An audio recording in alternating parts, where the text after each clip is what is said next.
నియోజకవర్గం ఛాయాపురంలో జరిగిన సభలో ముఖ్యమంత్రి చంద్రబాబు నాయుడు మాట్లాడుతూ సమాజం వల్ల మీరు ఎదిగారు, ఇప్పుడు సమాజానికి తిరిగి ఇవ్వాల్సిన సమయం ఇది అని పిలుపునిచ్చారు. ప్రభుత్వం అందించే సహాయంతో పాటు ప్రజలు స్వయంగా బంగారు కుటుంబాల మార్గదర్శకులుగా మారాలని సూచించారు. కేవలం సంక్షేమమే కాకుండా సమాజ అభివృద్ధికి మార్పు తీసుకొచ్చే ఉద్యమంగా దీన్ని చూడాలని తెలిపారు. రాష్ట్ర వ్యాప్తంగా మార్గదర్శి బంగారు కుటుంబం భావనను P4 మోడల్ ద్వారా ప్రతి గ్రామానికి విస్తరించేందుకు ప్రభుత్వంతో పాటు ప్రజలు భాగస్వాములవ్వాలన్నారు. మీరు ఎప్పుడు ఊహించుండరు, మీ సెక్రటరీ పంచాయతీ సచివాలయం సెక్రటరీ మాట్లాడాడు, ఆయన తలసరి ఆదాయం మాట్లాడాడు. ఒకప్పుడు మా సెక్రటరీస్ కి అర్థమయ్యేది కాదు, తలసరి ఆదాయం అంటే ఏంటో వాళ్ళకే అర్థమయ్యేది కాదు. ఈ రోజు కలెక్టర్స్ కి అర్థమయ్యేది కాదు. నా ఉద్దేశం ఒకటే, సంపద సృష్టించబడాలి, ఆదాయం పెరగాలి. అదే సమయంలో పేదరికం అనేది పెద్ద శాపం. పేదరికం నుంచి అందరినీ పైకి తేవాల్సిన అవసరం ఉంది. ఈ రోజు ఒక్కసారి మీరు ఆలోచించండి, ఈ ఊరుంది, ఈ ఊరిలో కొంతమందికి భూములు ఉన్నాయి, కొంతమందికి చేతి వృత్తులే ఆధారంగా బతుకుతున్నారు, కొంతమందికి కూలి పని తప్ప వేరే పని లేకుండా కూలి పని ఉంటే కూలి పని చేస్తారు, లేకుంటే పస్తులుండే పరిస్థితి వస్తా ఉంది. వాళ్ళ ఆదాయం తక్కువగా ఉంది. అంటే ఎన్నో సంవత్సరాలుగా పనిచేశాం, ఇన్ని సంవత్సరాలుగా పనిచేసినా ఇంకా పేదవాడుగా ఉన్నాడు.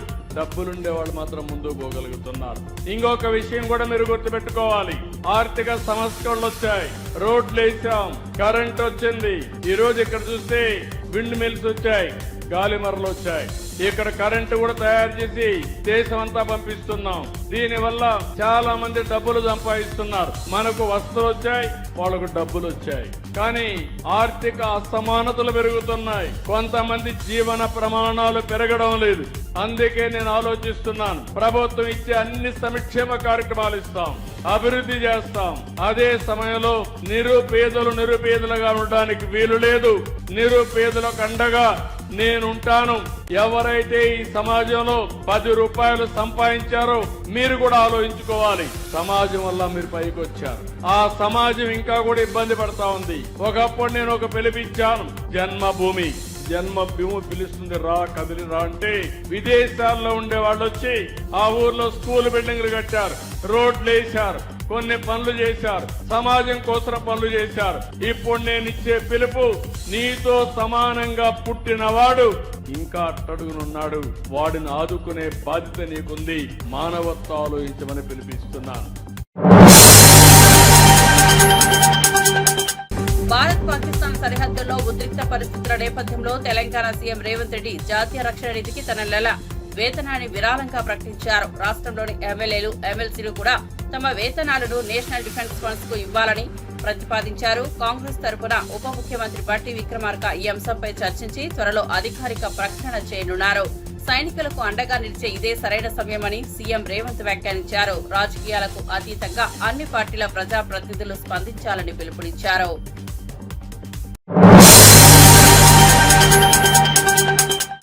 ఇండియా పాకిస్తాన్ మధ్య నెలకొన్న యుద్ధ వాతావరణంలో విధులు నిర్వహిస్తూ వీరమరణం పొందిన తెలుగు జవాన్ మురళీరాయ్ కుటుంబాన్ని పరామర్శించేందుకు వైఎస్ఆర్సీపీ అధినేత మాజీ సీఎం జగన్ త్వరలో శ్రీ సత్యసాయి జిల్లా గోరంట్ల మండలంలోని కల్లుతండ గ్రామానికి వెళ్లనున్నారు. దేశ రక్షణలో ప్రాణత్యాగం చేసిన మురళీనాయక్ కుటుంబానికి తాను అండగా ఉన్నారన్న సందేశాన్ని జగన్ అందించనున్నట్లు మాజీ మంత్రి, జిల్లా వైఎస్ఆర్సీపీ అధ్యక్షురాలు ఉషశ్రీ చరణ్ తెలిపారు. కుటుంబానికి పార్టీ తరఫున అన్ని విధాలుగా సహాయం అందించేందుకు చర్యలు తీసుకుంటున్నట్లు వెల్లడించారు. పహల్గాంలో జరిగిన సంఘటన యావత్ భారతదేశం చూసింది. దాని ప్రతీకారంగా భారతదేశం కూడా మిషన్ సింధూరాన్ని లాంచ్ చేసింది. మిషన్ సింధూరాలో భాగంగా వెలుకొండ కాన్స్టిట్యున్సీ గోరెంట్ల మండలం కలిగితాండకు చెందిన మురళీనాయక్ కూడా ఆయన కూడా తన వంతు దేశ ప్రేమ చాటుతూ వీరమరణాన్ని పొందినారు. ఈరోజు జగన్మోహన్ రెడ్డి గారు వాళ్ళ తల్లిని, తండ్రిని, ఇద్దరిని కూడా ఫోన్ ద్వారా పరామర్శించడం జరిగింది. వాళ్ళ తల్లి బిడ్డని తన కొడుకుని చెలిపించాలని ముంబైలో కష్టపడి పనిచేసి, అదేవిధంగా భీమ్ వ్యాపారం చేస్తూ వాళ్ళ తండ్రి మురళీనాయక్ ఎప్పుడు కూడా చెప్పేవాడంటే చిన్నపిల్లవాడు నుంచి కూడా ఆర్మీ పోవాలా, ఆర్మీ చేరాలా అని, ఒక్కరోజైనా యూనిఫామ్ వేసుకొని చనిపోయేదనే ఆశయానికి చాలా కష్టపడినారు తల్లిదండ్రులు. ఈరోజు గుర్తు చేసుకున్నారు. అటువంటి వీర మాతని కలవాలి, అదేవిధంగా వాళ్ళ ఆ కుటుంబానికి పరామర్శించాలి. ఎల్లవేళలో మేము అండగా ఉంటాము అని భరోసా కల్పించడానికి మే 13వ తేదీ జగన్మోహన్ రెడ్డి గారు మంగళవారం వచ్చే మంగళవారం మే 13వ తేదీ పెనుకొండ కాన్స్టిట్యున్సీ గోరంట్ల మండలం కలితాండకు వచ్చి ఆ కుటుంబాన్ని పరామర్శిస్తున్నారు. ఈరోజు ఎన్ని డిఫరెన్సెస్ ఎవరుకున్నా కూడా నేషన్ కమ్స్ ఫస్ట్. ఈ యొక్క తరుణంలో ప్రతి ఒక్కరు కూడా అప్రమత్తంగా ఉండి తన వంతు సేవని ఈ దేశానికి అందిస్తాం. అటువంటి దాంట్లో మేము ఎంత దూరంగా ఉన్నా కూడా బార్డర్కి కూడా ప్రతి ఒక్కరు కూడా ఒక రెస్పాన్సిబిలిటీ ఫీల్ అయ్యి ఆ కుటుంబానికి నిలబడాలి. ఆ కుటుంబానికి నిజంగా భగవంతుడు ఈ యొక్క ఘటన నుంచి బయటికి రావడానికి మనమందరూ కూడా ప్రార్థించాలి. అదేవిధంగా మురళీ నాయక్ ఆత్మ కూడా ఎక్కడున్నా కూడా వీరమరణ పొందిన మురళీ నాయక్ ఆత్మ కూడా శాంతించాలని ఈరోజు అందరూ మనస్పూర్వకంగా కోరుకుంటూ జగన్మోహన్ రెడ్డి గారి పర్యటన అయితే మే 13వ తేదీ మంగళవారం గోరెంట్ల మండలం కలితాండలో ఉంటుంది అని అధికారులకు తెలియపరిచారు. హైదరాబాద్ శంషాబాద్ అంతర్జాతీయ విమానాశ్రయానికి గుర్తు తెలియని వ్యక్తుల నుంచి ఈమెయిల్ రూపంలో బాంబు బెదిరింపు రావడంతో ఉలిక్కిపడ్డ వాతావరణం నెలకొంది. అప్రమత్తమైన సిఐఎస్ఎఫ్ పోలీస్ అధికారులు డాగ్ స్క్వాడ్, బాంబు డిస్పోజల్ టీంలతో విమానాశ్రయం మొత్తాన్ని గాలించారు. ప్రయాణికుల లగేజీలు, పార్కింగ్ ప్రాంతాలు, అన్ని ప్రాదేశిక మార్గాలను జాగ్రత్తగా తనిఖీ చేశారు. ఈ బెదిరింపు వాస్తవమా లేదా అల్లరి మూకల పన అనే కోణంలో పోలీసులు విచారణ చేపట్టారు. ఈమెయిల్ ఎలా, ఎక్కడికి నుంచి ఎక్కడికి వచ్చిందన్న విషయంపై టెక్నికల్ విశ్లేషణ కొనసాగుతోంది.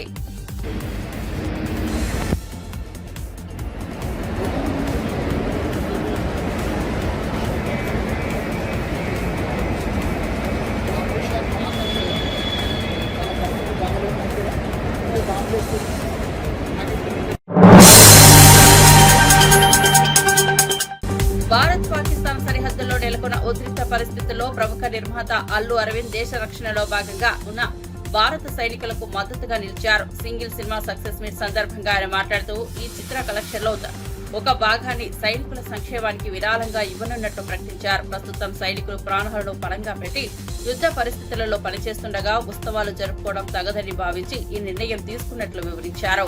సినిమా విడుదల ముందే నిర్ణయించారని, వాయిదా వేయాలన్న ఆలోచన వచ్చినా వందలాది మంది సినీ కార్మికుల జీవనోపాధి దృష్టిలో పెట్టుకుని విడుదల కొనసాగించామని తెలిపారు. ప్రేక్షకులకు కృతజ్ఞతలు తెలిపారు. కేవలం మా సపోర్టు ఈ సందర్భంగా సైనికులకి, దేశం గురించి పోరాడే వారికి మేము కేవలం ఇక్కడి నుంచి మద్దతు కాకుండా ఈ సినిమా నుంచి వచ్చిన కలెక్షన్స్లో కొంత భాగం మేము మన పోరాడే సైనికులకి, రక్షకులకి ఇద్దామని చెప్పి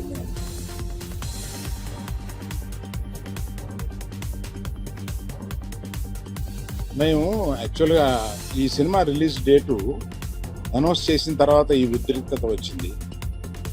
మేమందరం కూర్చొని ఇది సినిమాని వెనక్కి తీసుకుందామా, కొంత పోస్ట్పోన్ చేద్దామా అని కూడా ఆలోచించాం. కానీ అందరూ అన్ని పనులు చేసుకుంటూ ఉన్నారు.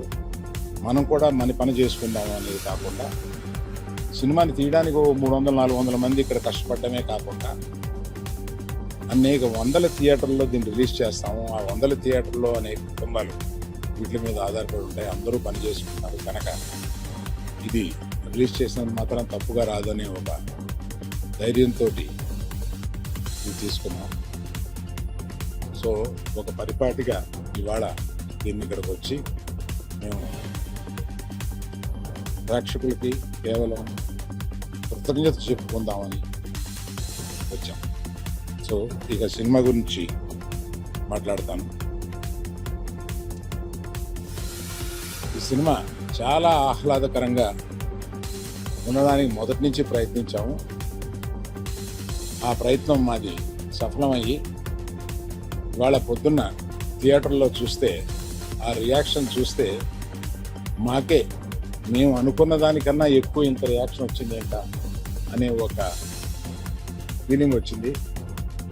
అందుకని అటువంటి ఈ చిత్రాన్ని ఇంత ఇదిగా రిసీవ్ చేసుకున్న ప్రేక్షకులందరికీ మా కృతజ్ఞతలు. మేము మళ్ళీ ఒక సక్సెస్ మీట్ లాంటిది ఏదన్నా 2-3 రోజుల్లో పెడదామని అనుకుంటున్నాము. అది కాకుండా ఇందులో చెప్పాల్సి వస్తే మరి మన శ్రీ విష్ణు కానీ వెన్నెల కిషోర్ కానీ ఈ సినిమాని బ్రహ్మాండంగా, అంటే వాళ్ళు జనరల్గా, అంటే శ్రీ విష్ణుని అనేక సినిమాలు చూశాను నేను, అన్ని సినిమాల కన్నా ఒక మెట్టు ఎక్కి ఎదిగి సిక్సర్ కొట్టాడమ్మా. అందుకని ప్రత్యేకంగా శ్రీ విష్ణుకి కొంచెం ముందు చెప్పాలి కదా అన్నారా? మీకు వినపట్లేదా? పహల్గాంలో జరిగిన ఉగ్రదాడి నేపథ్యంలో భారత సైన్యం చేపట్టిన ఆపరేషన్ సింధూర్ పట్ల మెదక్ ఎంపీ రఘునందన్ రావు ప్రశంసలు కురిపించారు. భారత గగనతలంలోకి చొచ్చుకునే ప్రయత్నం చేసిన పాకిస్తాన్ కు సైన్యం కంచెతూటి మిడిమిడి పిట్టల్లా బదులిచ్చిందని అన్నారు. ఫ్రీడమ్ ఆఫ్ స్పీచ్ పేరుతో సైనికుల ధైర్యాన్ని దిగజార్చే వ్యాఖ్యలు సోషల్ మీడియాలో దుష్ప్రచారాన్ని ఎట్టి పరిస్థితుల్లో సహించబోమని హెచ్చరించారు. ఆపరేషన్ సింధూర్ భారత మాత నుదుట సింధూరంలా దేశ గౌరవాన్ని కాపాడిందని పేర్కొన్నారు. దేశ సార్వభౌమత్వాన్ని తక్కువ చేసే ప్రయత్నాలు చేసే వారెవరికైనా గుణపాఠం తప్పదన్నారు. కన్న తల్లికి పట్టించుకోరు వీళ్ళు, ఇళ్ళని ఎట్లా పట్టించుకోరు, ఇంట్లో ఉండే తల్లికి భూమ పెట్టిన వాళ్ళు వీళ్ళు పక్క దేశం గురించి, టెర్రరిస్టుల గురించి వంత పాడుతుంటారు. అందుకని వీళ్ళు ఇంట్లో అన్నం పెట్టేటోళ్ళకి కొంచెం అదొక విజ్ఞప్తి మా మాతృమూర్తులకి. వీళ్ళకి అన్నం పెట్టాలన్నా ఇంకేమన్నా పెట్టాలన్నా దయచేసి మీరు ఆలోచించమని మా మాతృమూర్తులందరికీ ఈ సందర్భంగా విజ్ఞప్తి చేస్తున్నాను. థ్యాంక్ యూ అనండి.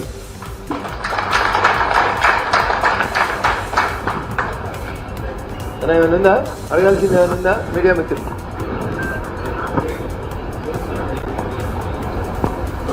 చలో, థ్యాంక్ యూ అన్న. సరిపోయిందన్న.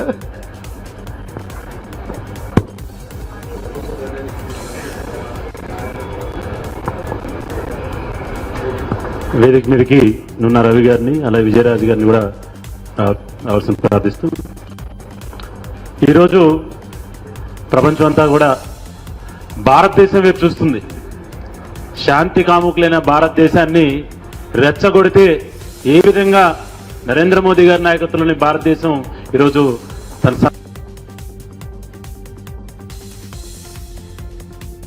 9 షెల్టర్లని ఉగ్రవాదుల ట్రైనింగ్ క్యాంపుల్ని మాత్రమే టార్గెట్ చేసి చంపేసేది తప్ప మనం ఎవరు సివిలియన్స్ ని ముట్టుకోలే. కానీ పాకిస్తాన్ కవ్వింపు చర్యలకు పాల్పడుతూ బార్డర్ మీద ఉన్నటువంటి అమాయక ప్రజల మీద భౌతిక దాడులకు దిగుతూ అనవసరమైనటువంటి కాల్పులకు తెగపడుతున్నప్పుడు ఏం చేయాలి? సమాధానం చెప్పాల్సినటువంటి అవసరం వచ్చింది భారత సైన్యానికి. వాళ్ళకు సంబంధించినటువంటి ఏ వెపన్, ఏ ఒక్క విమానం కూడా భారతదేశాన్ని సరిహద్దులు దాటి రావద్దని చెప్పి ఎక్కడికక్కడ బ్లాస్ట్ చేసినాం, చంపినాం తప్ప మనం ఎక్కడా కవ్వింపు చర్యలకు పాల్పడతలేం. యుద్ధం మన నీతి కాదనుకున్నాం. కానీ మన సహనాన్ని, మన ఓర్పుని చాతగాని తనం అనుకుంటే బరాబరి మీరు ఒకటి చేస్తే మాకు 10 చేసే సత్తా ఉంది. నేను మళ్ళీ చెప్తా ఉన్నా, ఒకవేళ భారత సైన్యం, భారత ప్రధానమంత్రి గిట్ట తొండి పంచాయతీ చేయాలి పాకిస్తాన్ లాగా అనుకుంటే, పాకిస్తాన్ అనేది 10 రోజులలో ఉంటున్నటువంటి ఇల్లీగల్ గా ఈ రాష్ట్రంలో ఉంటున్నటువంటి విధవులందరినీ రేవంత్ రెడ్డి ఎప్పుడు ఏరేస్తావో చెప్పాలి. అదే నీ చిత్తశుద్ధి. ట్యాంక్ మండి మీదకి వచ్చి ర్యాలీలు తీసి గట్టిగా భాషనిచ్చిపోతే కాదు. నీ ఖమ్మంలో నీ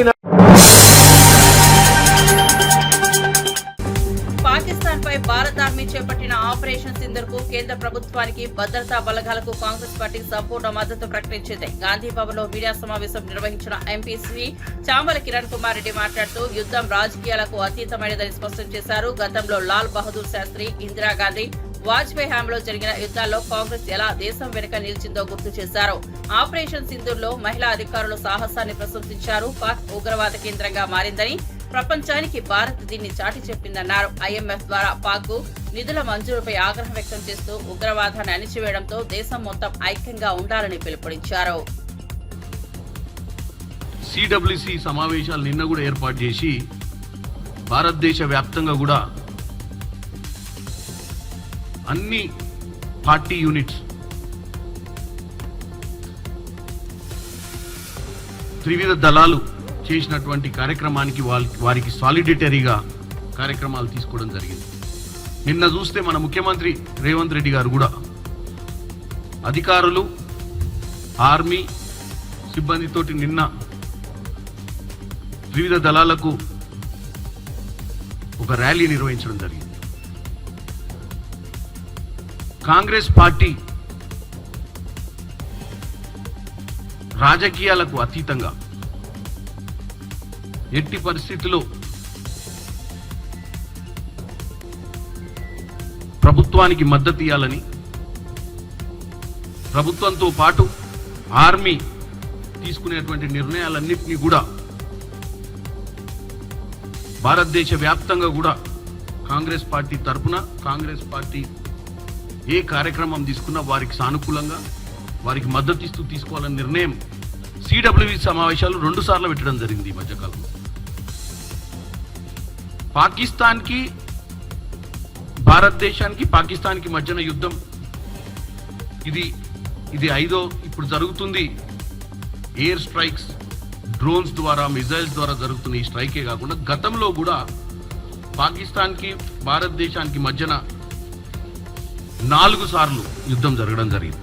4 సార్లు కూడా 3 సార్లు కాంగ్రెస్ పార్టీ ప్రధాన మంత్రులే ఉండేది. అప్పుడు శాస్త్రి గారు, లాల్ బహదూర్ శాస్త్రి గారు ప్రధానమంత్రిగా ఉన్నప్పుడు పాకిస్తాన్లే మొదలుపెట్టారు. అప్పుడు కూడా ఆపరేషన్ గిబ్రాల్టర్, ఆపరేషన్ గిబ్రాల్టర్ పేరుతో అదే కాశ్మీర్ని ఆక్యుపై చేసుకోవాలన్న దురుద్దేశంతో మన దేశంలోకి ఇన్ఫిల్ట్రేట్ అయితే ప్రయత్నం చేస్తే వాళ్ళని తరిమి కొట్టే ప్రయత్నంలోనే 1965లో కూడా వీర జవాన్ మురళీ నాయక్ టీడీపీ కేంద్ర కార్యాలయంలో ఘనంగా నివాళులర్పించారు. ఈ కార్యక్రమంలో పార్టీ సీనియర్ నేత వల్లరామయ్య పాల్గొన్నారు. ఈ సందర్భంగా ఆయన మాట్లాడుతూ దేశ రక్షణ కోసం మురళీ నాయక్ చేసిన ప్రాణత్యాగం భారతీయతకు స్ఫూర్తిదాయకమని, సేవలు దేశాన్ని చిరస్మరణీయంగా నిలిపాయని పేర్కొన్నారు. దేశ భద్రత కోసం తన లఘు జీవితాన్ని అర్పించిన వీర జవాన్ కుటుంబానికి ప్రభుత్వం అండగా నిలవాల్సిన బాధ్యత ప్రతి పౌరుడిపైన ఉందని అన్నారు. ఈ త్యాగాన్ని మరవకుండా దేశమంతా కృతజ్ఞతతో నిలబడాలని వల్లరామయ్య స్పష్టం చేశారు. బార్డర్లకు వెళ్ళాడు. పాకిస్తాన్ ముష్కరులు ఈ టీంను చూశారు. అక్కడ వాళ్ళు బాంబులు వేయటం, ఈ బిడ్డ చనిపోవటం. మురళీ నాయక్ మన రాష్ట్రం అనంతపూర్ జిల్లాకు చెందిన యువకుడు. దెబ్బలు తగిలినా కూడా, ప్రాణం పోతుందని తెలిసినా కూడా తన చేతిలో ఉన్న తుపాకీతోటి ఆ పాకిస్తాన్ ముష్కర్ల మీద కాల్పులు జరిపి అక్కడే జై భారత్ అని చెప్పి అతను అసూలు బాయటం చాలా ఒక రకంగా సంతోషదాయకం. వీరోచితమైన మరణం పొందాడు. కానీ చిన్న వయసులో, అతి పిన్న వయసులో అతను ప్రాణాలు పోగొట్టుకోవటం కూడా ఇది పాకిస్తానీయులు, పాకిస్తాన్ వాళ్ళందరూ కూడా దీనికి తగిన మూల్యం చెల్లిస్తారు. మీ అందరికీ నేను తెలియచేస్తా ఉన్నా. ఏం పాపం చేశారని నా బిడ్డను చంపారని చెప్పి నేను అడుగుతున్నా. మీరు ఆ రోజున దుర్మార్గంగా మీ ఉగ్రవాదులు అక్కడికి వచ్చి వేలగాంలో ఆ యాత్రికులందరినీ చంపకపోతే, 29 మంది యాత్రికుల్ని మీరు మట్టి పెట్టకపోతే ఇదంతా జరిగేది కాదు. మా బిడ్డ ఈ రోజు చనిపోయి ఉండేవాడు కాదు అని చెప్పి కూడా తెలియజేస్తున్నా. భారతీయులందరూ కూడా మనందరం కూడా ఆలోచన చేయాలా. చాలా కాలం నుంచి నేను రాజకీయాలు మాట్లాడదలుచుకోలేదు, పార్టీల గురించి మాట్లాడదలుచుకోలేదు. కానీ వారి పట్ల కొంచెం ఉదాసీనతంగా ఉండటం వల్ల, మనం కొంచెం పోనీలే అన్న ఆలోచన మనలో ఉండటం వల్ల ఈ రోజు నా పెచ్చు ఎగిపోయి ఇష్టం వచ్చినట్లుగా ఇంతది మనం కఠినరు చేస్తే ఒక్క రోజులో పాకిస్తాన్ సంగతి తేల్చే అవకాశం మనకున్నది. అంత యుద్ధ సామాగ్రి మన దగ్గర ఉన్నది, ధీటైన మిలిటరీ మన దగ్గర ఉంది, సైనికులందరూ కూడా బలోపేతమైన సైన్య దళం మనకున్నది. ఇప్పుడు ఈ రోజున మన ప్రధాని గౌరవ నరేంద్ర మోడీ గారు ఈ రోజున పాకిస్తానీల ఆట కట్టడానికి ఆయన నిర్ణయం తీసుకోవటం, ప్రపంచ దేశాలన్నీ కూడా మనకి మద్దతు తెలపటం, పాకిస్తాన్ వాళ్ళు చేసింది తప్పు, అటువంటి జరగటానికి వీల్లేదని చెప్పి కూడా ప్రపంచ దేశాలన్నీ కూడా పెద్దలందరూ కూడా నొక్కి వక్కానించడం కూడా మనం చూసాం. ప్రధానమంత్రి నరేంద్ర మోడీ గారు తీసుకున్న ఆ కట్టుదిట్టమైన నిర్ణయానికి ప్రతి భారతీయుడు కూడా మద్దతు తెలపవలసిన అవసరం ఉంది. మనందరం కూడా ఒక్క మాట మీద, ఒక్క త్రాటి మీద ఏకోన్ముఖంగా నడవలసిన అవసరం ఉంది. ఆ పాకిస్తాన్ పీచవలసిన అవసరం ఉంది. పాకిస్తాన్కి బుద్ధి చెప్పవలసిన అవసరం ఉంది. పాకిస్తాన్లో ఉన్న ఉగ్రవాదాన్ని అణచివేయవలసిన ఆంధ్రప్రదేశ్ ఉప ముఖ్యమంత్రి పవన్ కళ్యాణ్ తన మనోవిశాలతను మరోసారి చాటారు. కాకినాడ జిల్లాకు చెందిన 96 ఏళ్ల వృద్ధురాలు కూతుల పేరంటాల తనను కావాలని కోరగా వెంటనే స్పందించిన పవన్ ఆమెను జనసేన క్యాంపు కార్యాలయానికి ఆహ్వానించారు. అక్కడ ఆమెతో భోజనం చేసి ఆరోగ్యం, జీవన పరిస్థితులు అడిగి తెలుసుకున్నారు. ఆమెకు ₹1,00,000 ఆర్థిక సహాయం అందించి కొత్త చీరను బహూకరించారు. ఒక రాజకీయ నాయకుడిగా కాకుండా ఒక మంచి మనిషిగా పవన్ కళ్యాణ్ ప్రవర్తించిన తీరు సోషల్ మీడియాలో ప్రశంసలు పొందుతోంది. ఈ హృదయ సంఘటన ప్రజల మనసులను తాకుతోంది.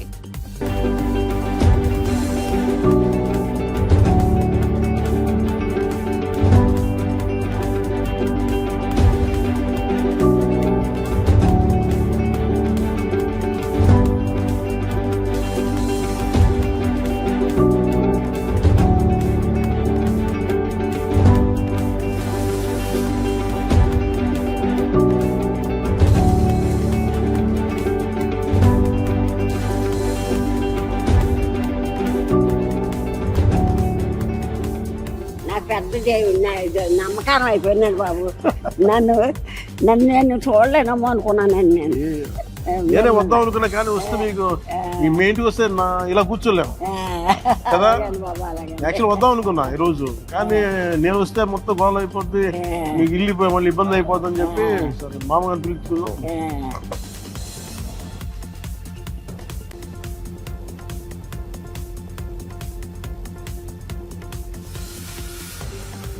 సార్ మీకోసం ఇది చెక్ ఒకటి ఇస్తున్నా, మీరు బ్యాంకులో వేసుకోండి ₹50,000.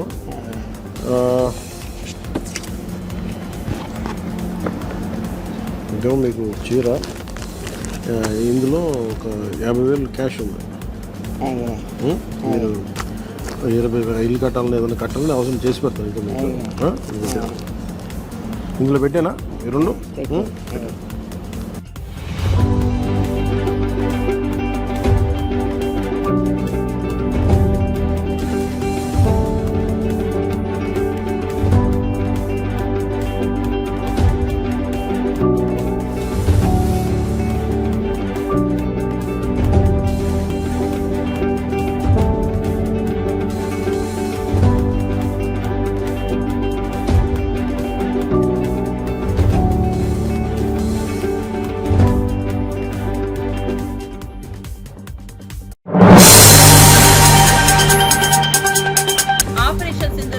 మద్దతుగా ఆంధ్రప్రదేశ్ రాష్ట్ర సచివాలయ ఉద్యోగులు విజయవాడలో ఘనంగా సంఘీభావ ర్యాలీ నిర్వహించారు. దేశ రక్షణ కోసం ప్రాణాలర్పిస్తున్న భారత సాయుధ దళాలకు అండగా నిలవాలనే సంకల్పంతో ఈ కార్యక్రమాన్ని చేపట్టారు. భారత జెండాలతో జై జవాన్, భారత్ మాతాకి జై నినాదాలతో ఉద్యోగులు ర్యాలీలో ఉత్సాహంగా పాల్గొన్నారు. సచివాలయ ఆవరణ నుంచి ప్రారంభమైన ఈ ర్యాలీ పెద్ద ఎత్తున ఉద్యోగుల ఆకర్షణకు గురైంది. ఈ సందర్భంగా పలువురు ఉద్యోగ నాయకులు మాట్లాడుతూ ఉగ్రవాదానికి తగిన బదులు ఇచ్చిన సైన్యం ప్రతి భారతీయుడికి గర్వకారణమన్నారు. దేశ భద్రత కోసం మహానిష్ఠులు కృషి చేసే సైనికుల పట్ల కృతజ్ఞతగా ఈ ర్యాలీ నిర్వహించినట్లు వెల్లడించారు.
జై హో ఆపరేషన్ సింధూర్